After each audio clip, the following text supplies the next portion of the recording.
Since the publication of Claude Shannon's groundbreaking paper established the discipline of information theory 70 years ago, the field has grown amazingly fast and led to something we know as today's information age.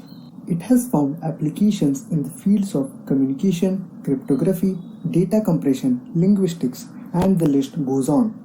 A very important part of information theory are its inequalities.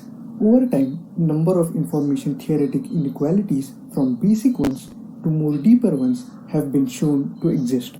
But one inequality has been puzzling the researchers for a long time. It is known as Entropy Power Inequality or EPI. Before I tell what EPI is, let me first show you what do we mean by entropy power. Entropy power n of x of a random variable x is a scalar quantity defined as where the h of x is the well-known differential entropy of x. It is apparent that n of x is always positive. Using the fact that for a fixed covariance Gaussian random variable has maximum entropy, it can be shown that n of x is upper bounded by this quantity. So, entropy power can be interpreted as a positive bounded measure of Gaussianness of a random variable. Till date, researchers have shown many versions of EPIs. The formal statement of Shannon's original EPI included in his 1948 paper is, for a set of independent random variables xi, the entropy power of summation ai xi is at least the sum of entropy powers of xi scaled with ai square, with equality holding if and only if xi's are Gaussian. With some manipulation, it can be shown that this form is equivalent to the next form relating the entropies. This is the form which is used while proving EPIs. It is easy to interpret the EPI for two variable case with ai's equal to 1. It says n of x plus y is greater than equal to n of x plus n of y, or Gaussianness increases on summing or taking some form of linear combination of random variables. Sounds familiar? You are right. It's the central limit theorem. In fact, EPI is instrumental in proving strong version of central limit theorem. Not only this, EPI is used to bound capacity regions for certain types of channel where conventional methods do not apply. It is also used to solve blind source separation problem where the target is to extract a source signal from a set of mixed signals without any prior information about the signal contents. Coming back to the puzzling part of EPI, the original proof by Shannon only showed that Gaussianity is a sufficient condition for equality in EPI.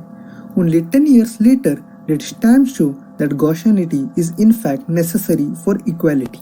Two key ingredients used in Stam's proof are Fisher information and de Bruyn's identity.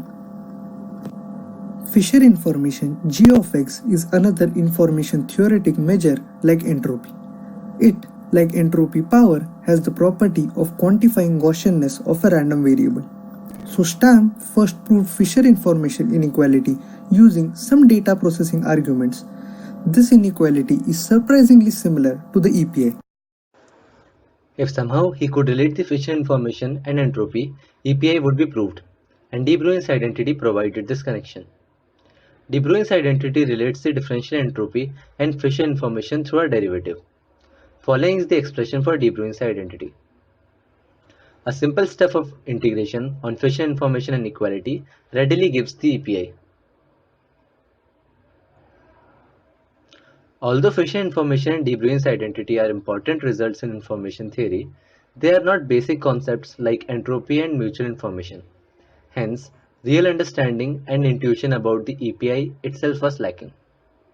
Since 1958, many researchers have tried to prove the EPI, but all the proofs use data processing inequalities and integration arguments in some form.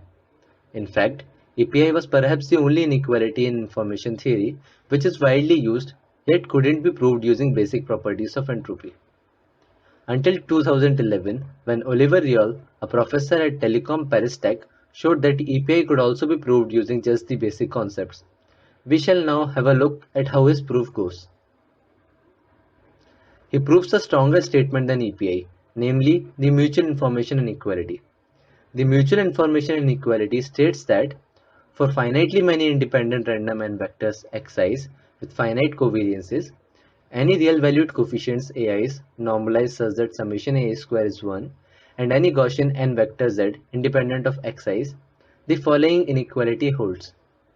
The mutual information inequality can be interpreted as a convexity property of mutual information under a covariance-preserving transformation. Mutual information inequality directly implies the EPI. The key ingredients in this proof of mutual information inequality are the Saito's inequality and the data processing inequality. Saito's inequality. It states that if random vectors xi's are independent of each other and also independent of z, then the following inequality holds. The Saito's inequality can be easily proved by using the chain rule of mutual information. Data processing inequality. For the Markov chain xyz, where z is a function of y alone, the information between x and z cannot be greater than the information between x and y. The data processing inequality basically says that no post-processing of data can increase information. In the new proof, DPI is applied on the following linear transformation, where the set of vectors xi's are mapped to a weighted sum of the vectors. Let's now have a look at how he proves the mutual information inequality. The first equation holds since summation ai square is equal to 1. Applying DPI on the first gives inequality second. Now using Saito's inequality on second gives us the last inequality. By performing suitable variable substitutions, using basic calculus, and using stability property of Gaussian under convolution, the mutual information inequality is obtained, which in turn implies the EPI. Specific details about various proofs can be found in the following references.